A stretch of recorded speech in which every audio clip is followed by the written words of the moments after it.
Welcome to episode number 121 of the Marine Layer podcast. We have our two Mariners storylines evaluating the Mariners lineup so far in 2024 and Tayler Saucedo's hot start to the season. We'll go down on the farm and pick out a standout Mariners minor leaguer. We have a Russell Wilson umpire of the week for the first time this season, and we'll close out the show with Speak Your Mind. This show is brought to you by our friends over at Pagotcha's Pub 85. We know you guys need a place to go watch the game. You want to go hang with your friends and watch some Mariners baseball, you can head over there. There's more than 20 TVs in that place, and it features some great happy hour specials. So if you want to get there around 5, 6 o'clock, maybe a little before 6, and start getting your night going early, then you can watch the Mariners when they eventually come on. Head over there. They've got great happy hour deals. It's from 2 to 6 p.m. on Monday through Friday. It features $3 domestic beers, $4 Manny's and Blue Moons, $4 Mac and Jacks, $4 Wells, and $4 house wines. Go have a great time with your friends over at Pagotcha's Pub 85 in Kirkland. Before we start the show, here's your guys' reminder. Don't miss any of our content. And if you want to make sure you do that and you stay up to date with everything, you can do a couple different things. You can download our episodes on the audio platforms. Make sure to leave that 5-star review if you do. Like, comment, subscribe over on YouTube. That way you always know when we're posting new videos and putting out new content on social media. Don't miss anything over there, where we're on Instagram, TikTok, Twitter, and YouTube Shorts at Marine Layer Pod. Let's get it rolling. The pitch from Saucedo. A drive deep to right field. Down the line. The Mariners win this game 2-1. The dream lives. They're going to the playoffs. 1-1 from Jansen. There you go. Left field. We got a tie ball game. Julio. Oh, baby, what a moment. Tie ball game at 7-7. And we welcome you to this episode of the Marine Layer podcast, part of the Just Baseball Podcast Network. Recording here on Thursday, April 18th. Am I allowed to say the Mariners are back?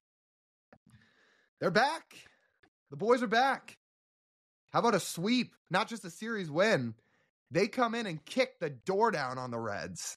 They shove it down their throat. The pitching staff in that series, that is more like it. As we're recording, 7 consecutive quality starts. That, Lyle Goldstein, is much more like it. Can we literally attribute to the fact that they're no longer they're playing well because they're not playing Candy Crush in the dugout because of the iPad comment? No, I'm kidding. Not actually playing Candy Crush. But how amazing is it that something so simple could almost change the course of the series, where in terms of, like, not relating to the pitching, but the better offense we saw this series, the better at bats, the ability to get someone like Hunter Green out in the 4th inning. Are you kidding me? Like, that's like truly remarkable. After I sat here on this show and predicted he would go, do you remember the exact words? Was I 7-15? Mm-hmm. What was that? 7-15, right? I did get the strikeout total right, though. So I'm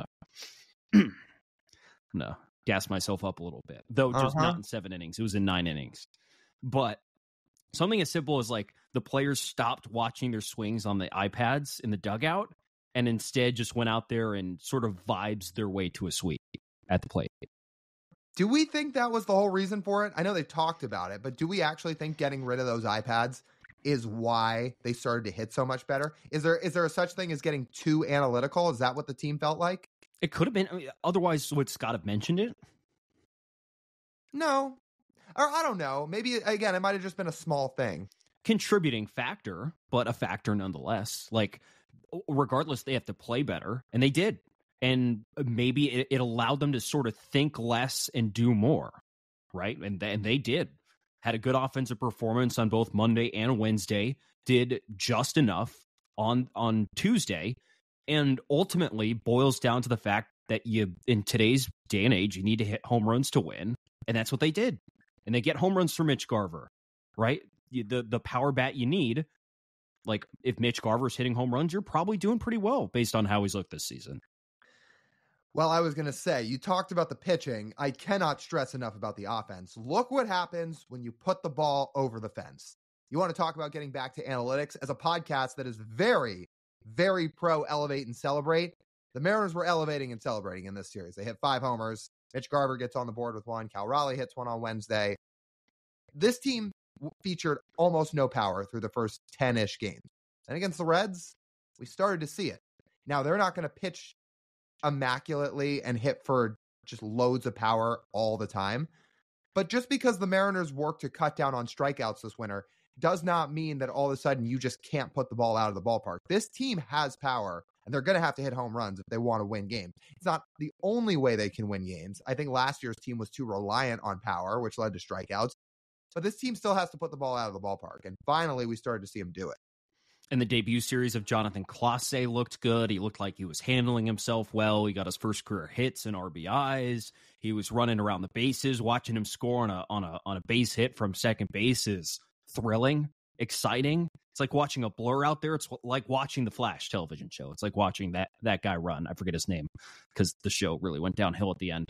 But regardless, getting to watch that just sort of exciting, and it felt like, remember when we talked about Jonathan Clase on Wednesday's show, the goal seemed like a spark. Well, there was a spark there this week at home. Not even great crowds. The energy from the crowd was fine, but it wasn't a sellout crowd by any sense. But still managing to find a way to get some energy, pitch well, and hit well was pretty remarkable. And I think, Lyle, ultimately we knew the pitching staff was going to come around and they were going to pitch well. The lineup scoring was most importantly knocking out good pitchers all 3 days of the week. You and I sat here and we're sort of like, oh goodness, looking at what the Reds were throwing out this week, literally sitting there and saying that.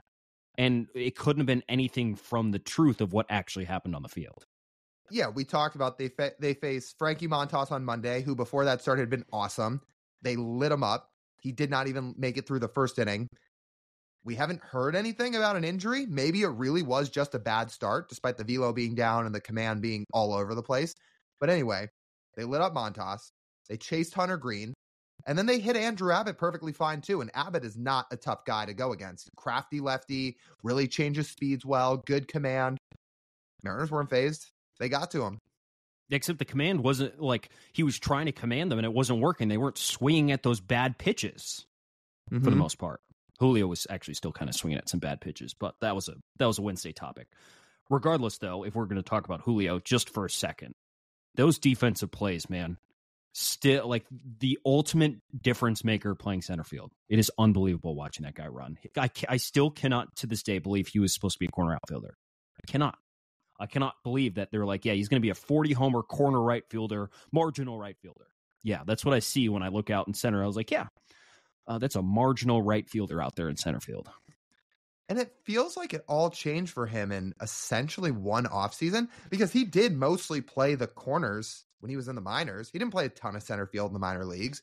But then all of a sudden, from 2021 to 2022, he shows up to camp. He's fast as hell. His defense is impeccable. The Mariners are sticking him in center field in big league camp every day, and the rest is history. Now he's arguably the best center fielder in baseball defensively. That ball he almost overran in the gap in left center was pretty unbelievable. Yeah, that was pretty remarkable. Watching him track baseballs down, it makes you remember. Even despite a slow start at the plate, he really is incredible. I don't know how else to phase it. He is incredible. Let's get to our Mariners storylines. And up first on our Mariners storylines, I wanted to do a little bit of lineup evaluation, how the lineup has performed this year, and what we would consider changing in this Mariners lineup through these first few weeks of play. So the biggest thing I was looking at with this lineup was, first of all, the lineup grade is a negative right now for the first handful of games. It is overall over the full sample has not necessarily been good enough. But as we just talked about, the performance against the Reds this week was better. Is there anything jumping out to you that you want to highlight right off the bat of either I would change this or I want to emphasize how important this part of the lineup is? We've talked about the third base platoon a lot. I think they're more important than people realize right now. The fact Josh Rojas is hitting as well as he is, when this lineup had nobody hitting the first 10 or so games, Josh Rojas was hitting. At times, he was their only source of offense. And then even when guys continued to hit, what did Rojas do on Wednesday? He comes off the bench and he hits a home run. He almost hit a second one, too, but it got caught. It was a long fly out. I think Josh Rojas and what he's done early on cannot be understated. But that being said, to the people that are starting to suggest with the way he's hitting, phrasing the question, should he move up to the leadoff spot for the time being? I could not shoot that down any faster if it was me. Josh Rojas is playing as well as you could possibly want him to play right now. Don't mess with it. Don't put pressure on him putting him in the leadoff spot. Leave him at 8 or 9. If it ain't broke, don't fix it. If there's one thing I could emphasize right now, if we're going to look at some of the positives of what the lineup has done so far, the third base platoon, Urias has had his moments too, and we know he's hit lefties so far. But Rojas, one, he has been such a breath of fresh air. He's made people forget about Gino so far, which is great because Gino hasn't been that great in Arizona so far, and Rojas has been good. But don't move him. Don't move him out of the 8 spot or the 9 spot. Just let him keep doing his thing. I think the other thing I sort of want to touch on is how fast Mitch Haniger and Ty France have managed to move their way up the lineup. For Ty's case, it hasn't been power-wise, but he's been hitting the ball hard, as we've highlighted. Mitch has been the Mariners' best hitter so far. Mitch Haniger, that is, moving up the lineup and contributing. And how important is that? Because I still think back to the preseason, you and I thought Mitch Haniger would play against lefties and would be not a total part-time player, but would not be in the lineup every single day. And now Mitch Haniger's been the most important hitter in that Mariners lineup. He's cooled off a little bit since the start, but he's still been a pretty integral part of this lineup, right? And he's moved up to, right around the cleanup spot. He was batting second on Wednesday with JP Crawford getting a day off and Julio hitting leadoff. So it's nice to see that the Mariners have an option, like a true, I didn't think this offseason Mitch Haniger was going to be a middle of the order bat for this team. I thought the middle of the order bats were going to be Julio, Polanco, Garver, and Cal. I thought those were all going to be the middle of the order bats, not Mitch Haniger. Mitch Haniger's essentially earned more middle of the lineup at bats than all of those guys except Polanco right now, that's a huge sign to be able to have. So now if you sit here and think about it, of what you expect this team to do this season, the middle of the order bats in this lineup, I mean, you're talking about Julio, Mitch Garver, Mitch Haniger, and Cal Raleigh. I just named 4 guys who could all hit anywhere from the 3 to 5 spots, which is pretty important. Those are pretty important at bats you have, and 4 pretty important power profiles to this team. They haven't unlocked all of it yet, but seeing those early signs is a very good sign. It's funny to see how fast things can change. What did we predict the lineup would be preseason? I think we said JP, Julio, Polanco, that part's the same. I think we then said Cal, Garver at 5, Raley and Canzone at 6, Ty France at 7, Haniger at 8, the third base platoon at 9. Haniger's gone from 8, at least in our lineup, to 2 in 15 games, 16 games. And Mitch was hitting 6th on opening day. And now he's if he's hitting anywhere below 4th, we get worried. I will say, as well as Mitch has hit, Haniger, I really hope they continue to find ways to get him some off days and get him off his feet. I think they have to. Because now, to your point, he's become such an integral piece of this lineup. They cannot afford to lose him for an extended period of time. So I really hope they have some ways implemented to keep him healthy, give him some DH days, get him off his feet, to make sure he's in the lineup all year. Because already, in the course of less than 20 games, Mitch Haniger's reminded everybody that when he's at his best, this is who he can be. He can be a true force and impact bat in the lineup that really can change an offense. So they can't lose that now all of a sudden. They have got to keep him healthy. Now, here's a question I have for you. Would you throw Ty France in the middle of those 4 power bats to sort of break it up? Instead of having 4 power profiles in a row, you have more of a contact profile, someone who hits a lot of line drives, has struck out, like we said, about an average amount so far this season, more than his career norm, but he's not hitting for power right now. Would you do that, or would you leave those 4 power guys in there in some order?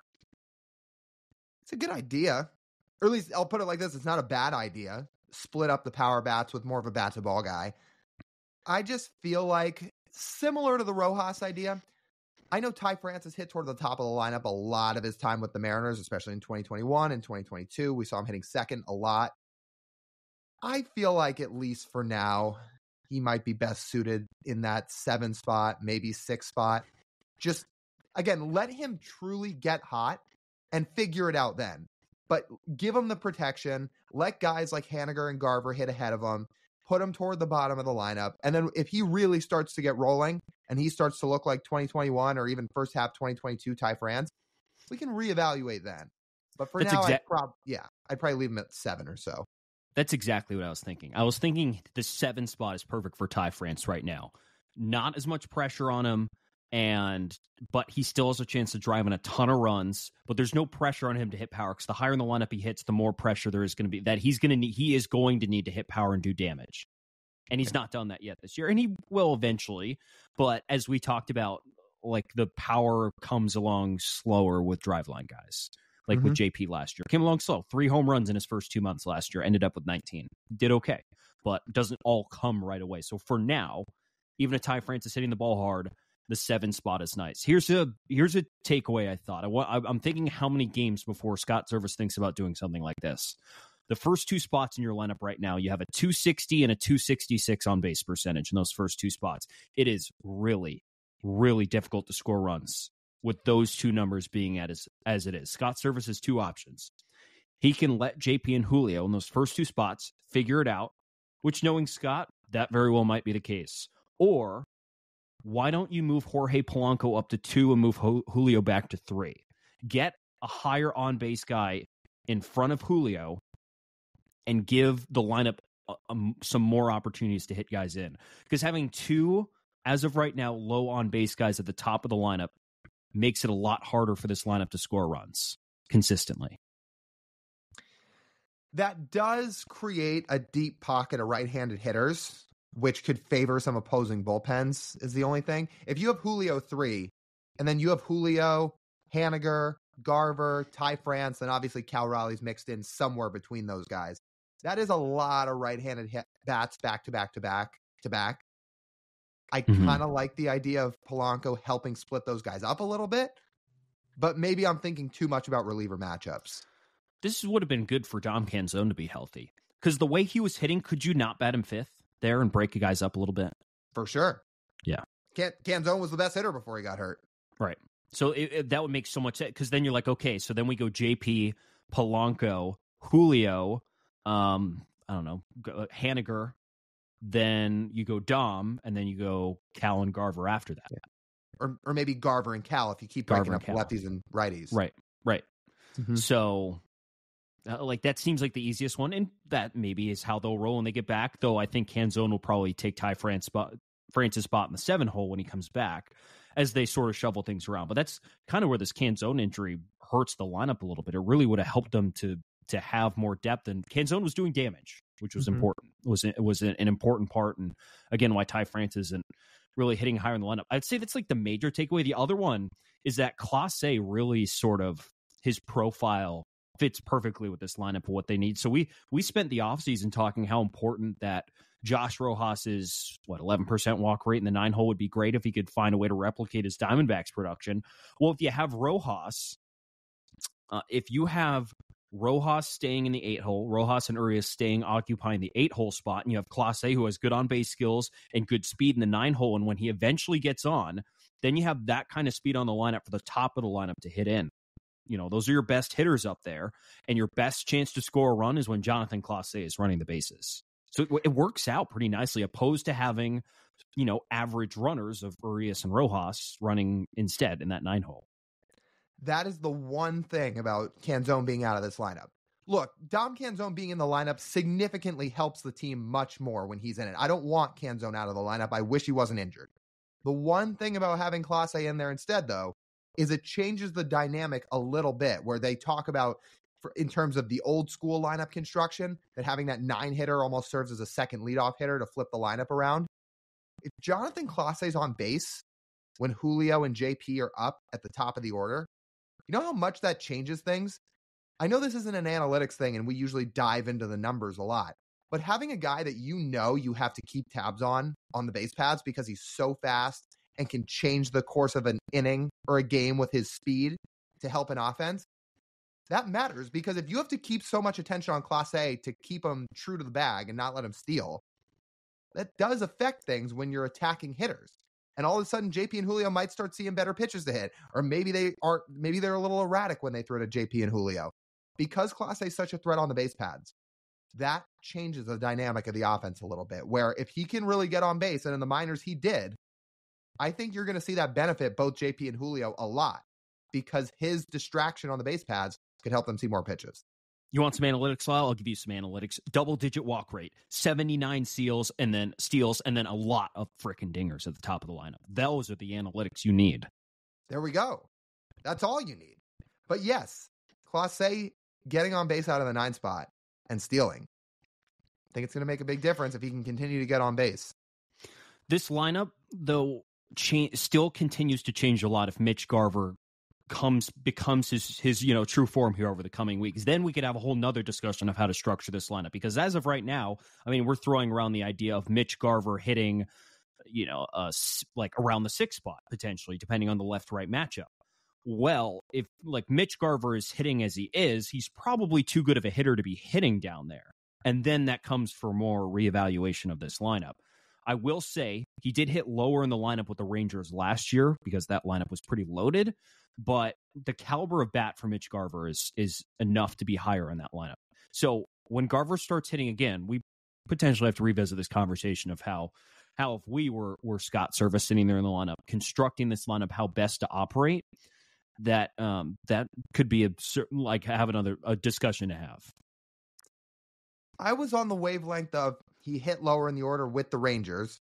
When they went on their postseason run, he was so impactful out of the middle to bottom of the order, around that 6 spot.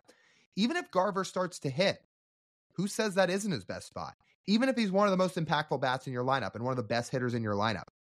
If the guys hitting ahead of Mitch Garver are JP, Julio, Polanco at 3, Cal at 4, Haniger at 5, that doesn't seem crazy. It doesn't seem crazy to leave Garver at 6 and just let him do his thing. So I don't think it's a crazy idea that even when he starts to heat up, because he will, he's too good a hitter not to, that he just hits 6th. You're right. And ultimately that's up for the skipper to decide. And even so, when you build a lineup like that, you think, oh, Ty France is hitting after that, and then the third base platoon is hitting well, and then whoever's in left field. Because then if they're healthy at that point, remember, Canzone's in that spot. Mm-hmm. Instead of Class A. Just think about that. Think about the potential run scoring, the run scoring environment you could create with that lineup. Fully healthy and fully hitting. Pop, discipline, and unfortunately not a lot of speed. The main point I think I took away from this week, not a whole, like there's really not a ton of elite speed on the Mariners roster. It's just Julio pretty much when everyone's starting. Otherwise it's average, which is why it's very refreshing to have Class A, as you mentioned. I'll throw Demo in there too, but that's the only other guy that really has speed on the team, which makes he's playing part-time. Part-time, right. Yeah. But just of the guys on the roster that can run. It's Julio, it's Demo, and now it's Class A, which makes me wonder if Canzone gets back and Class A's proved his worth, does Class A stick around? There's a chance that if he proves that what he brings to the table has done enough to help the Mariners win games, and he's proven that this spark has lasted over a prolonged period of time, and the team is better with him than without him, that becomes another conversation. I don't think Luke Raley's gotten anywhere close to a fair shake at all. But if Class A's proven to be this good, maybe there is a conversation about, does Raley go down to Tacoma for a period of time, or do they do something with Luke Raley? Especially if Raley's not hitting in the 3 or so weeks that Canzone's going to be out for. Because if Clase has been this good and he adds speed, he may stay. My only pushback on that is I know that Clase is better as a right-handed hitter, not a left-handed. He's a switch hitter, but he's a better right-handed hitter.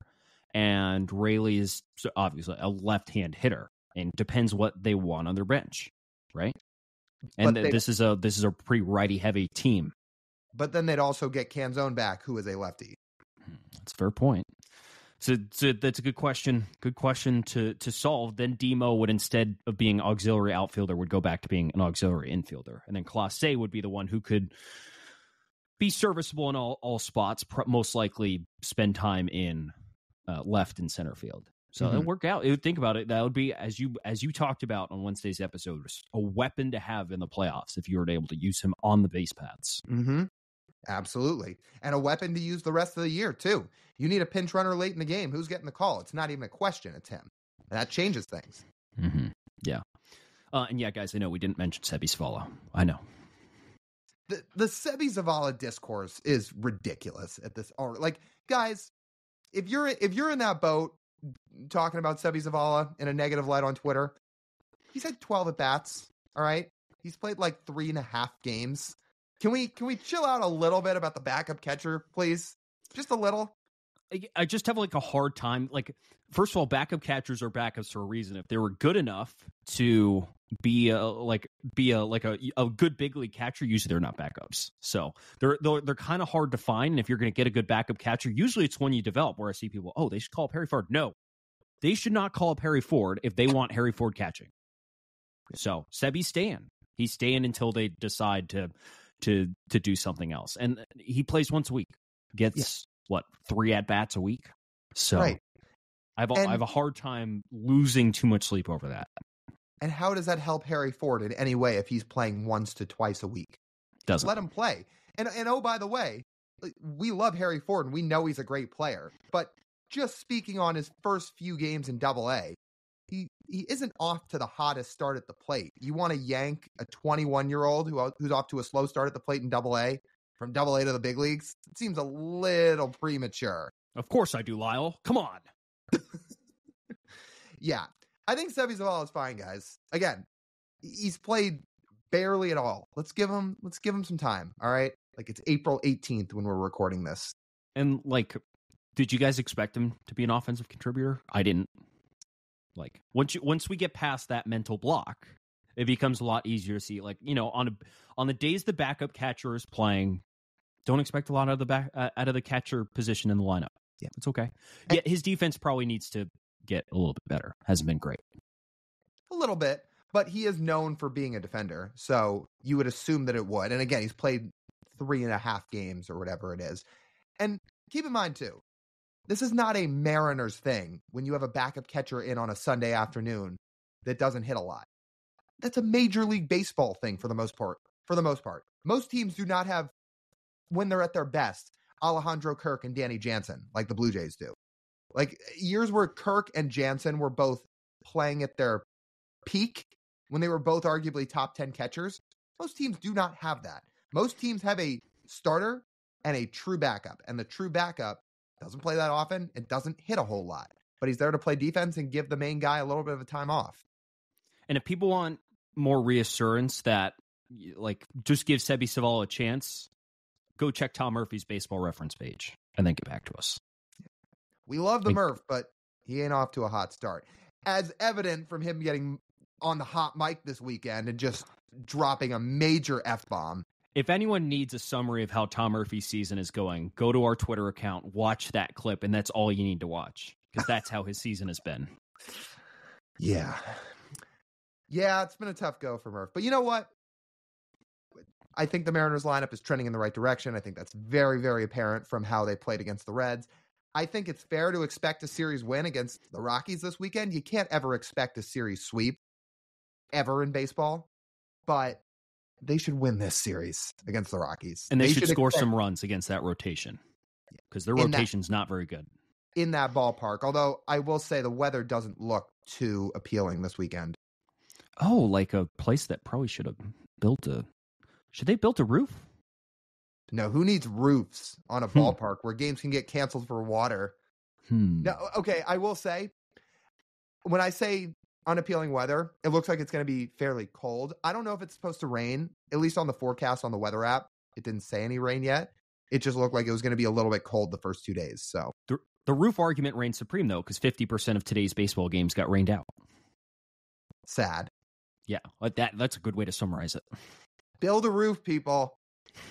When we went on this rant a couple podcasts ago, so I won't go on for a long time about it. But yes, if you're building a new stadium, it should not even be allowed to be approved without having a roof. You either build a ballpark like Wrigley Field or you put a roof on your stadium. That's it. Those are the only two boxes you can check, one or the other. Correct. It's that simple. All right, let's move on to our second storyline here. Tayler Saucedo. Now, we're going to try and get in serious mode here when talking about Sauce, because as we've talked about, there's two modes you kind of have to be in. And as much as we love to talk about Sauce picking up a bat and hitting a 500-foot bomb against Josh Rojas, or the always entertaining Babe Ruth talk, we're going to talk about what he's actually done on the mound so far this year, because he has been awesome. This whole bullpen has stepped up big time in the absence of Matt Brash and Gregory Santos.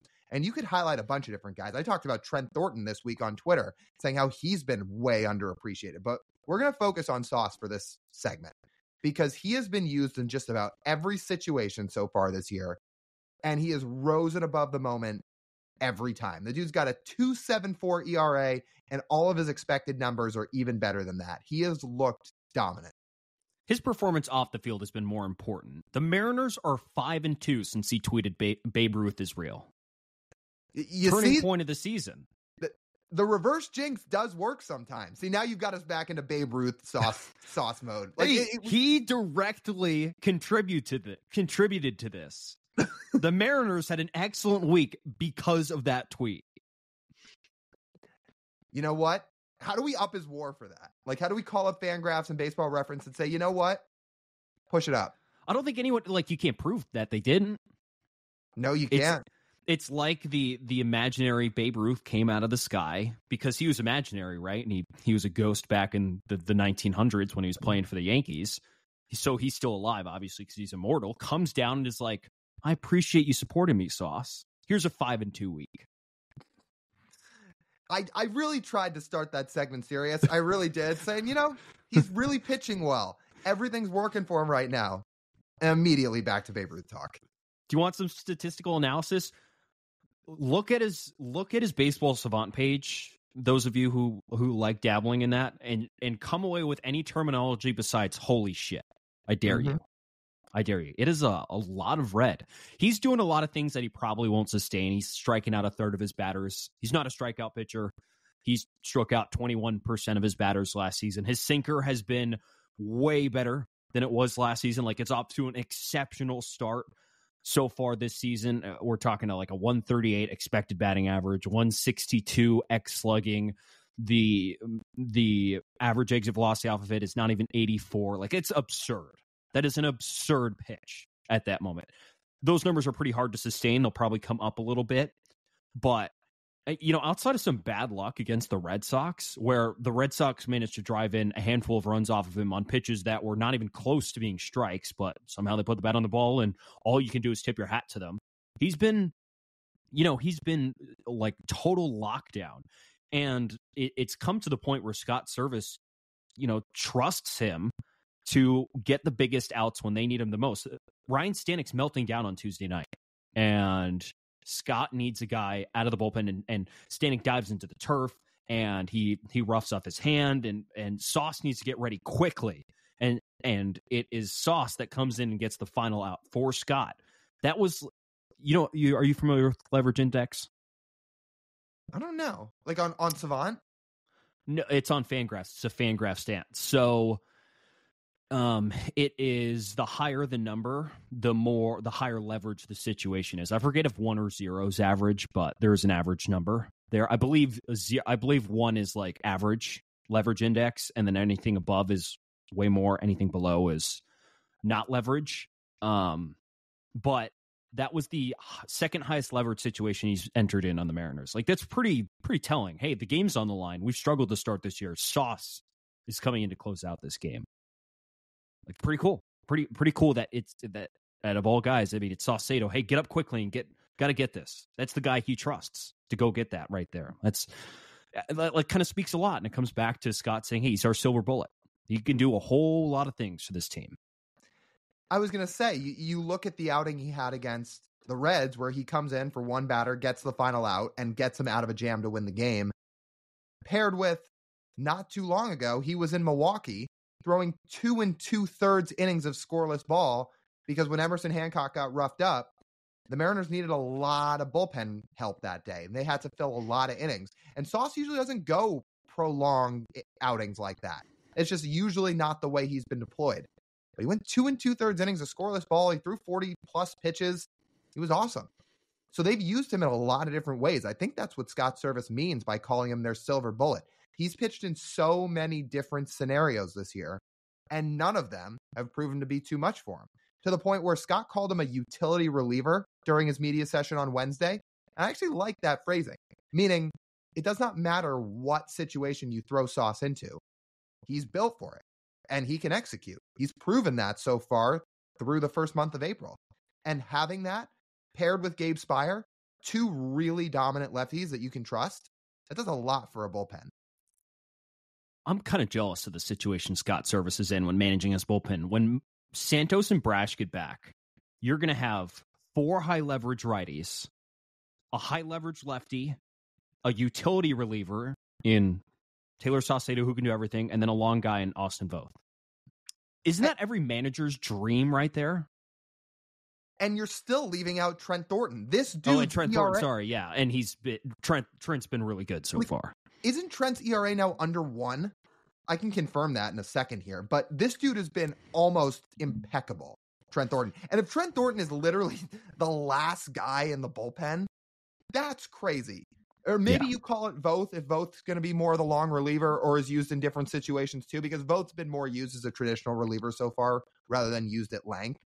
But if that's your last guy, okay, Thornton's ERA is slightly above 1. It's 104. Oh. If that's the last guy, cut him. If that's the last guy in the bullpen, remember those lists that came out that legitimately did not have the Mariners bullpen in the top 10 to start the year? I don't know what those lists were doing. I don't know if they were trying to stir the pot, but I'll tell you what, that bullpen when Brash and Santos are back, not only is that absolutely a top 10 bullpen, that might be the number 1 bullpen. You know what makes Taylor even more valuable? It seems like more and more the Mariners want to use Gabe Spire as the high leverage lefty, the most dangerous spot where lefties are coming up. I would assume Scott, if he doesn't already have Munoz or one of those high leverage guys in there, he wants Spire in there. Mm-hmm. Spire has pitched this year. He looks like he could borderline close. Like that's how good our guy Gabe has looked. Mm-hmm. But you also might need another turn through the lineup with lefties.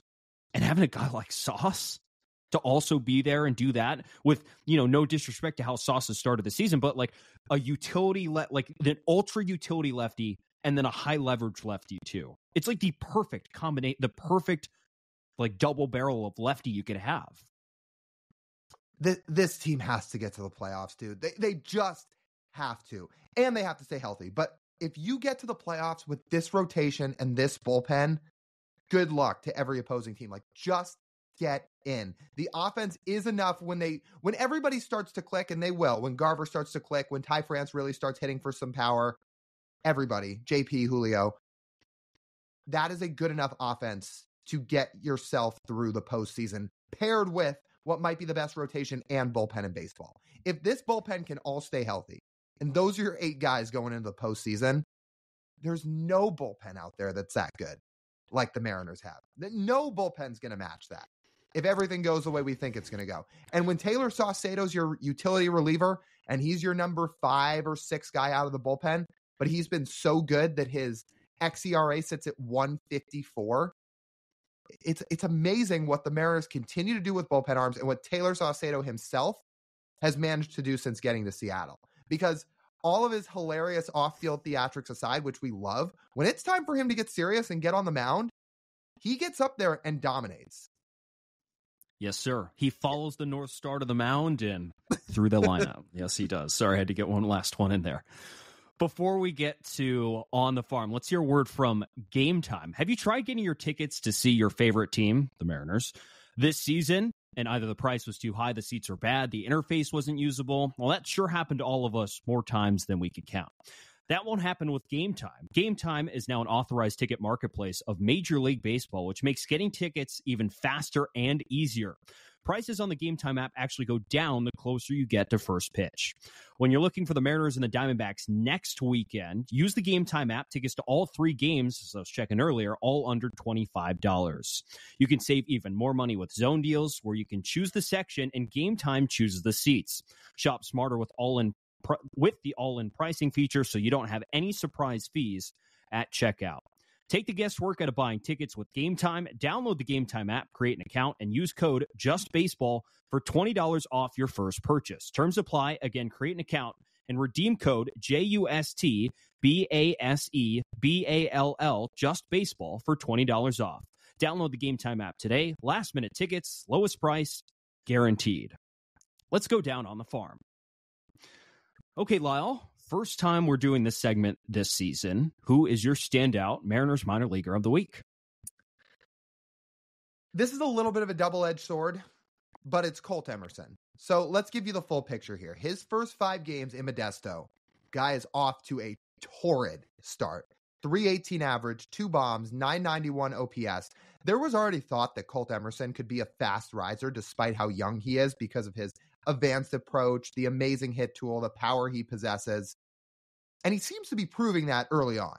So far in a short sample size down in low A, he has proved that league to be absolutely no trouble. There are people out there all of a sudden now talking about Colt Emerson having the potential, not locking it in, but having the potential to be the number 1 prospect in all of baseball at some point. Number 1 in the game. He is that good with that much upside, and he's shown it so far early on. Unfortunately, the other side to this is he just hit the IL this week, which really sucks. He has an oblique injury. That's all the information we have on it right now, so he's going to miss some time. Sometimes oblique injuries take a while. They can be 6 to 8 weeks. Sometimes they're much less, like 2 to 3. We don't have any other further information on it right now. Let's hope it's short, because I don't want to see Colt Emerson's development get hindered in any way. I want to see everything that guy can do as he continues to work his way through the minors. So awesome. He got off to a hot start. Hopefully he's not out long. Oh, it stinks. Hopefully he comes back fast. Because, like, he was a guy who legitimately could reach AA this year. At least. I mean, like, he one hot streak in Everett essentially away from going up. You get, like, it's a given he's going to get promoted to Everett this year. Almost certainly a given. Like you said, he is just tormented Modesto. But, like, Arkansas, very realistic for him this year, which stinks, and this might throw a wrench in that, and he might have too much catching up to do, but again, we'll see. Hopefully this is on the lower end of oblique injuries and not the higher end. Yeah, if this doesn't keep him out too long, who's to say that when he comes back and plays a few more games in Modesto and proves that maybe it's too easy for him, he goes to Everett, and even if it's a short sample in Arkansas, knowing how the Mariners often operate things and like to push guys a little bit, I still wouldn't be shocked if, because the AA season goes a little bit longer, that if Colt hits that well in Everett last week of the season, they give him a week in Arkansas. I wouldn't be shocked, which that would be cool in itself. If he's 19 in Arkansas, yeah, like, says fire us up. Yeah, says a lot. A potential future teammate of Colt Emerson, who I'm picking, Tyler Lockyer, has just murdered the ball this year. 903 OPS already, reaching base about 38% of the time. He had a 3-run dinger on Thursday. Already has 3 home runs. Just for some context, he got promoted to AA last year. Just 1 home run in 22 games, but he's already got 3 this year. Hits in 10 of 11 games to start this year. This dude's going to probably play in the big leagues this year. He feels like, I don't, like, I'm going to knock on wood right now, hoping this, like, an injury does not happen. But, like, if Mitch Garver went out with injury in, like, June, he's your replacement, right? He's got to be. Feels like it. It certainly feels like it if he's hitting this way. And I keep wondering, again, how much can this guy force the issue? I know when we talked to Jason Churchill about it, he was a little less optimistic than I've been, or maybe the two of us are. But I don't know. If Locklear hits like this all year, and we get to the summer days, if it's late June, it's July, and Locklear's still hitting like this in AA, the Mariners may have to find some solution for him. Because if he's forcing their hand this much, and he proves that he could be an impact bat on the big league roster, you may have to give the guy a shot. Because he is such a good hitter, and he's already showing it. I just don't know where he plays if everyone's healthy. That is the caveat. He can't really play third base. He was drafted as a third baseman. He is basically a first baseman and DH at this point. Maybe if his bat is truly good enough, you'd let him use up a spot on the bench, but obviously that does hamper your ability to be flexible in the field, late innings, defensive replacements, etc. And does no good to his development. Right. Yeah, it's gonna be very, very interesting how they handle his development this year, because you're right, there is nowhere for him to play right now. But if he's hitting so well that he's forcing the issue, and I think there's a chance he can do that, the Mariners will have decisions to make, which will be a very good problem to have. Small sample too. He did control the strike zone a little bit better when he was in AA last year, but we are talking about a sample size of under of 22 games last year and 10 this year. So it's like, if we're just going to nitpick where he could still improve, it would probably be walking a little bit more. But as the season goes along, we'll get a clearer picture of where that is. But, Tyler Locklear, he's looking closer and closer to a big leaguer. And yeah, first injury bat replacement they need. It's gonna be him. I'd be pretty confident in saying that. Yeah. Unless it's really early in the year, probably, yeah. Yeah. Yeah. Let's get to our Russell Wilson umpire of the week. For the first time again this season, what better way for us to kick off the season of this, Lyle? It could only be one umpire. Should we give a little bit of context? I'm guessing there's some people that are listening to the show now that maybe didn't listen when we did it throughout last year. So, sure, yeah. Okay, so every week, Lyle and I will pick essentially the worst umpire of the week, someone we want to highlight for doing just an exceptional job, as these men do every single week. Now, why do we call it the Russell Wilson umpire of the week? Lyle, I'm going to let you handle this part of it. I had to almost give myself a refresher because it's been a whole offseason. What are the 3 requirements? If you miserably don't see over the middle, if you don't let a play strike develop, zone, by the way, which that means strike zone. Strike zone, yes. Yeah. So for baseball, strike zone. If you don't see over the middle, if you don't let a play develop as an umpire, or if you're just downright insufferable, which happens a lot, you qualify for the award. Right. And bailing, not letting a play develop, bail out means throwing someone out when you shouldn't. Right. Yeah. Right. So Again. Those are the 3 benchmarks. Angel Hernandez usually hits all 3 pretty quickly. I'm shocked he didn't throw the Texas Rangers television announcer out of the game for saying, "What in the world?" Could you imagine that? If somehow he had an earpiece listening to the broadcast, or if somebody relayed him the message saying, "This is what the Rangers broadcast just said about you." Could you imagine him pointing it up to, actually, the Rangers press box is really high up, like the 500 Well, they were level. playing in Houston.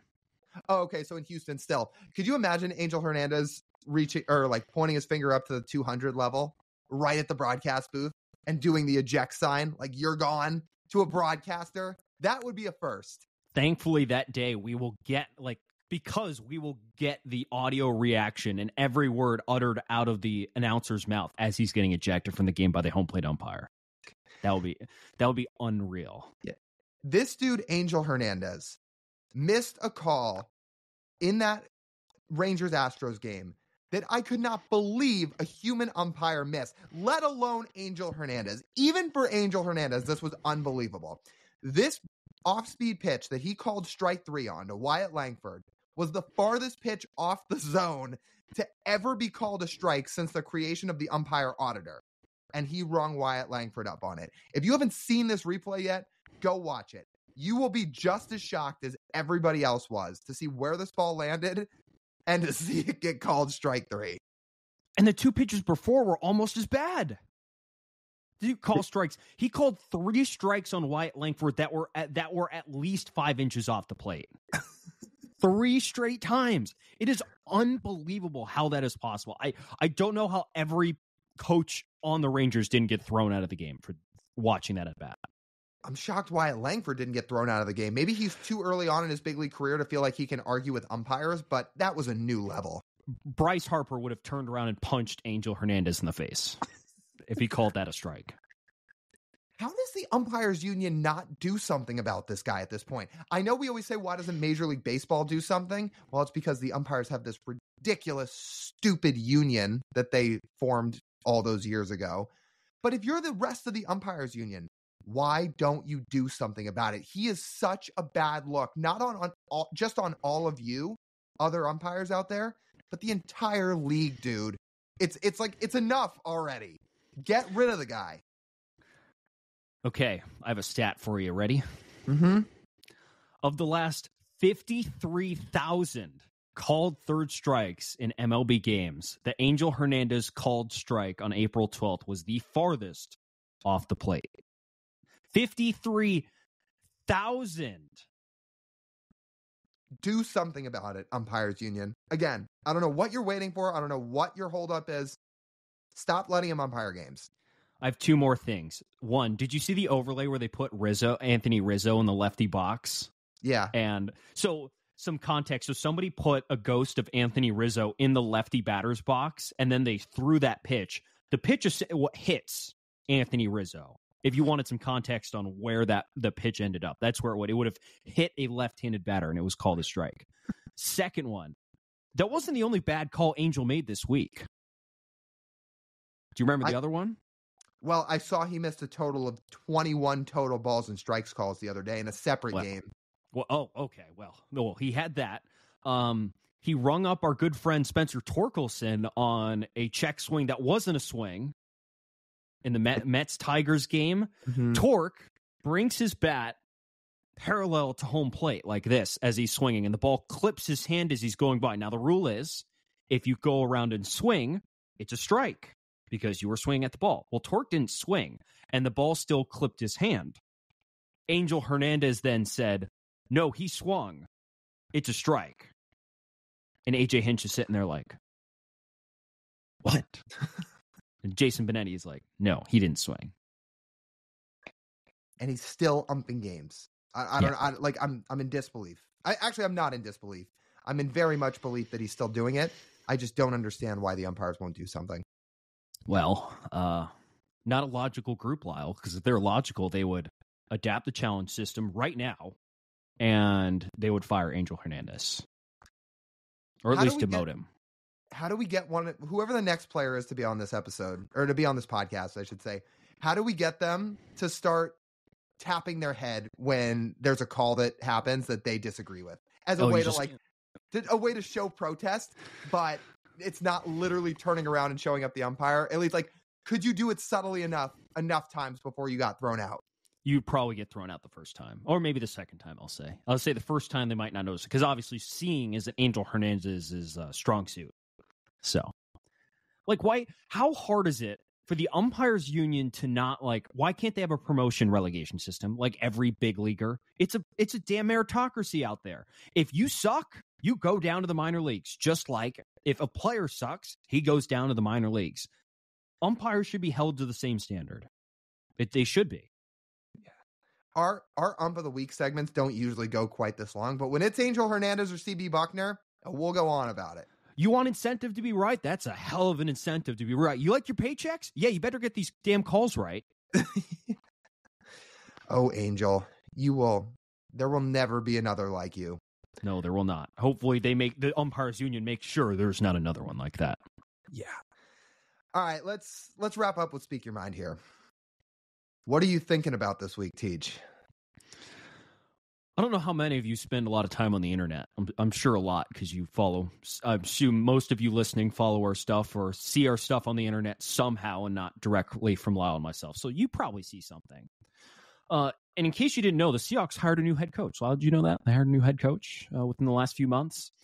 And said head coach decides, well, I'm replacing a legend, a Hall of Famer, Pete Carroll. But I'd like, my own touch on things around the facility and the culture-wise, the players, my message to the players. I'd like to change some things around from how the past regime was. It's a fresh start. So what Mike McDonald goes and does is he takes down a few pictures in the Virginia Mason Athletic Center in Renton for the Seahawks practice. Just, let's not compare ourselves to past generations of Seahawks teams. Let's forge our own identity. Apparently that shouldn't be allowed, Lyle. Apparently, Mike McDonald should not be allowed to renovate his facility now for his team. He shouldn't be allowed to do that. It wasn't even that many pictures either. John Schneider was just on Seattle Sports talking about how, one, they're starting to go more digital, and that if you walk into another part of their facility, they have names and pictures up of every player to ever be on the roster. At least they have nameplates of everybody to ever be on the roster, paired with all these other pictures, and again, digital things they're going to have up soon, of all these great moments, and Pete Carroll and Richard Sherman and Bobby Wagner and everybody. They're not getting rid of all of it. There's just a portion that they're going to start to change because they have a new head coach. A head coach wants to redecorate some things, which he should have every right to do. And he's also doing the right thing. Tell your guys, look, we're not going to dwell on the past. Make your own legacy. That's what they should be doing. This should be people should expect this to happen. I'm shocked that there's so much pushback on this. In summary, there are a lot of people freaking out about this. It's bizarre. Like, he took down the basketball hoop in the meeting room. And people were like, how could he? How could he take away the basketball hoop, not the basketball hoop? Come on. Like, there were real reporters going like, what is Mike McDonald doing? The Seahawks are doomed. Like, real people said that. Rich Eisen spent 10 minutes on his show today talking about it. Hi, Rich. It's not a big deal. Who the hell cares? Like, again, don't you want more winning seasons? AKA, give your guys the mindset that you have to create your own path and build your own narrative. What's the big deal? Like, do you think Pete gives a fuck at all? No. Pete is still drawing Pete's still drawing a paycheck this year. Mm-hmm. He doesn't like it does not matter. It could not matter less. Like, there's a joke out, like, I'll say there's some jokes out there were funny that, like, someone was like, yeah, Mike McDonald melted down the Lombardi into an ashtray in John Schneider's office. And I got a good chuckle. A good chuckle out of that. I would have been shocked if someone actually believed that. Yeah, Mike McDonald hates the Lombardi. He's going to erase the champion. He's wiping away the Ring of Honor too. What else? We're blowing up Lumen Field. They're gonna play at where should they play? What high school? They should play at Roosevelt High School. That's where they should play. Yeah, they're starting all over again. What about? Oh, I'm gonna blank on the name of it. Where did Ballard High School play? The one Memorial right Stadium. Memorial Stadium. Yeah. They play at Memorial Stadium. Beautiful facility. But you can rename it McDonald Stadium because he wants his own stamp on it, Lyle. Like, people need to chill out. Again, there's still past memorabilia hanging up everywhere. They replace some things. What's the big deal? Just like people were acting like yeah, I don't know. Can't expect everyone to be rational, Lyle. Can't expect it. No, you can't. I, for one, am excited about the new Seahawks era. I'm excited for Mike McDonald, and because of that, we're going to let him do his thing. So that's what I agree. have to say on that. Yeah. What's on my Speak Your Mind this week? Speaking of the internet, things that go viral on the internet make absolutely no sense. I know you and I talked about this week over text.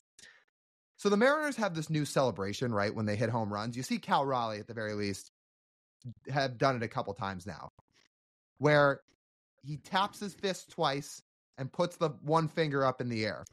For those who don't know what that is, especially if you're not online, that is a notion made by a streamer whose name is Sketch. And when he does that, when he taps his fist twice and puts his finger in the air, he says, "What's up, brother?" That is the whole reason he's gone viral. Now, I know he's built up a following and all that stuff, but this is why over the last month or so, he's become the most popular guy on the internet. It's this dude who taps his fist, puts his finger in the air, he goes, "What's up, brother?" And now you see all these team social media accounts doing content with it, getting their players to say, "What's up, brother?" sticking their fingers in the air. The Mariners did some stuff like that recently. They did a "What's up, brother?" as they entered the facility that day. I love Munoz's celebration of that. He's like, "What?" Oh, he had no idea. Yeah. I don't think Logan had much of an idea either. Yeah. To be honest, I didn't either. So. Well, actually, they asked Rick Riz at the end of it, too. They said, "What's up, brother?" And obviously Riz has no idea.